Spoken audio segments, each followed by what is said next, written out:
Book 1. Canto 12. The sacrifice begun. Again the spring with genial heat returning made the year complete.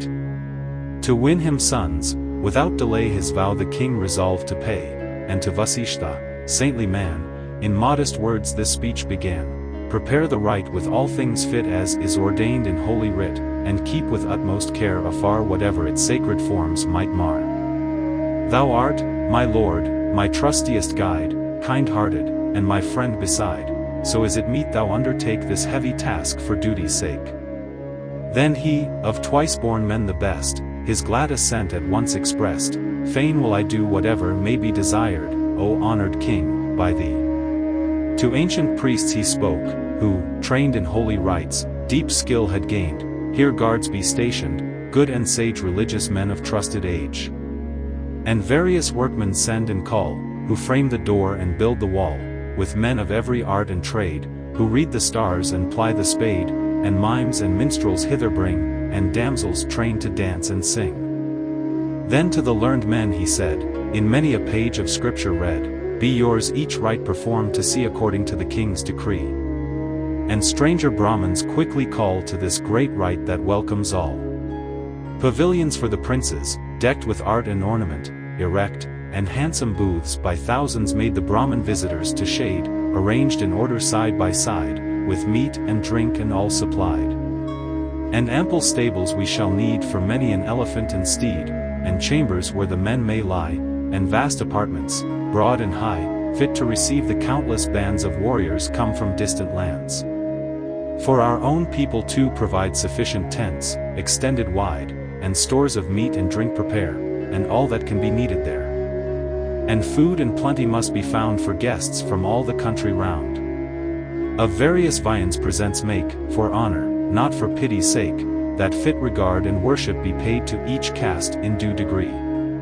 And let not wish or wrath excite your hearts the meanest guest to slight. But still observe with special grace those who obtain the foremost place, whether for happier skill in art or bearing in the right their part.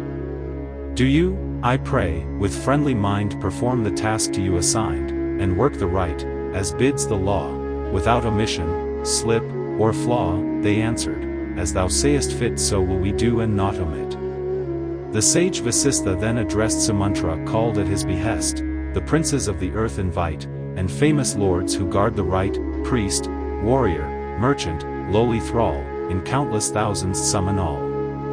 Where'er their home be, far or near, gather the good with honor here, and Janak, whose imperial sway the men of Mithila obey. The firm of vow, the dread of foes, who all the lore of scripture knows, invite him here with honor high, King Dasaratha's old ally.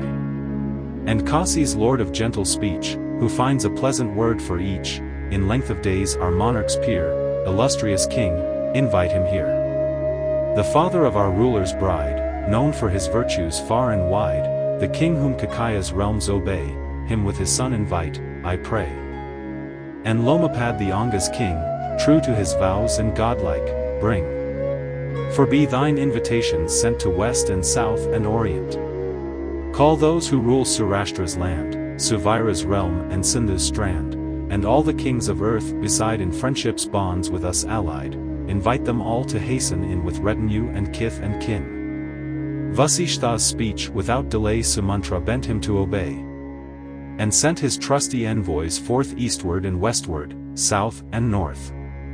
Obedient to the saint's request himself he hurried forth, and pressed each nobler chief and lord and king to hasten to the gathering. Before the saint Vasishta stood all those who wrought with stone and wood, and showed the work which every one in furtherance of the rite had done, rejoiced their ready zeal to see. Thus to the craftsmen all said he, I charge ye, masters, see to this, that there be nothing done amiss, and this, I pray, in mind be borne, that not one gift ye give in scorn. Whenever scorn a gift attends great sin is his who thus offends. And now some days and nights had passed, and kings began to gather fast, and precious gems in liberal store as gifts to Dasaratha bore. Then joy thrilled through Vasishta's breast as thus the monarch he addressed, obedient to thy high decree the kings, my lord, are come to thee.